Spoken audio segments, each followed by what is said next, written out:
Cette recherche, elle parle de mon enfance quand mes parents me racontaient l'histoire du temple de l'éperon. J'étais fasciné par cette histoire-là et j'ai voulu le graver tout ça dans le marbre.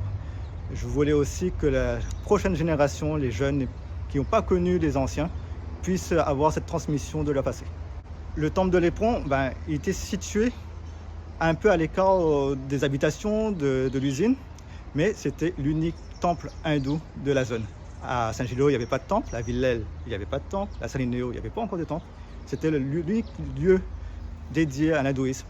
Mais il n'y avait pas que les hindous qui venaient dans ce temple. Il y avait tous les villageois. Pourquoi? On était dans une époque où les gens ne pouvaient pas manger à leur faim et profiter de la présence de ce temple pour pouvoir avoir un peu de candy, un peu de morue grillée, un peu de nourriture.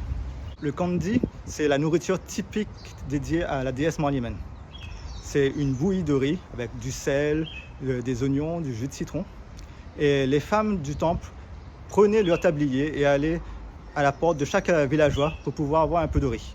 Elles rapportaient tout ça au temple et pour faire le candy et partager avec chaque personne qui venait ici.